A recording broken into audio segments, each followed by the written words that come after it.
Hello YouTubers, welcome to AnneBetty's kitchen. So today we're going to learn how to marinate and cook your meat. So a lot of our cooking comes with meat, our sauces, our soups. So today I'm going to teach you how to marinate your meat whenever you need meat. But this is for stew. You can make it the same way for soup as well.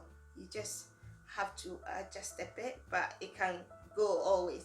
I'm going to add a bit of oil, but when you're having it for soup, you don't add any oil.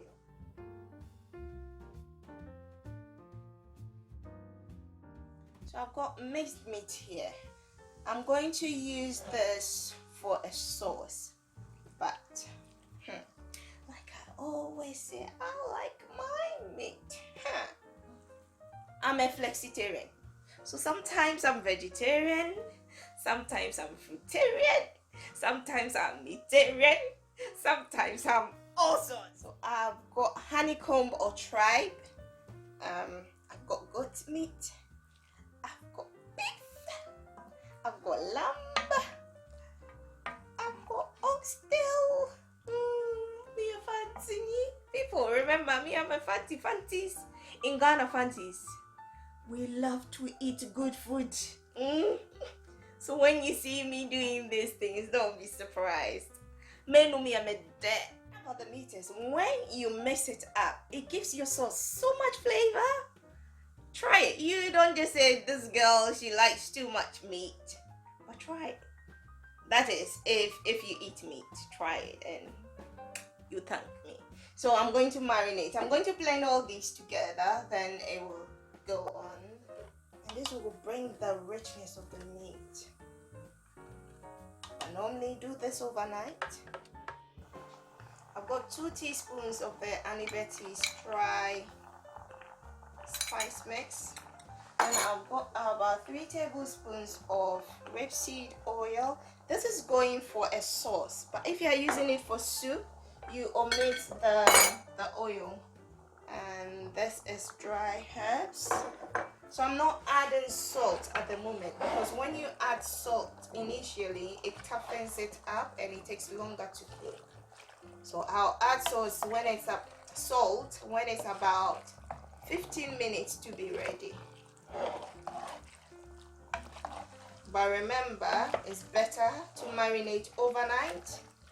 It infuses really well. Although this will be nice, it would have been nicer if I had done it overnight. So it's all mixed up together. So if I had done this overnight, I'll put it in a freezer bag or tightly closed bowl and leave it overnight. Then the next day,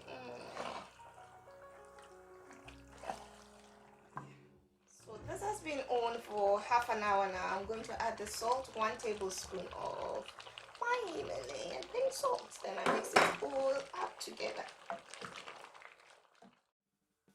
So the meat is done. It took about an hour and it's soft. I like my meat really soft. So you see, it falls off the bone.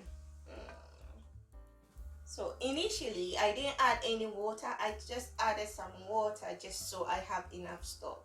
So if you don't need a lot of stock, you don't have to add water. Let it cook in its own juices and it makes it so yummy. This is yummy as well, but if you don't need a stock, like I said, then you don't add any water. And try it. So you can steam this ahead and freeze it or put it in your fridge and use it whenever you need it, or you can use it right away.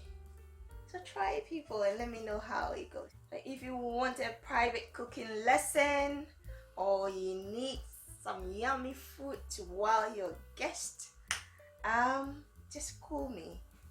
You can find the contact details in the description button, and also the ingredients are all listed with the measurements in the description button. And if you haven't subscribed yet, please subscribe, hit the notification button so you know first time whenever a new video is uploaded. Till I come your way again, cheers.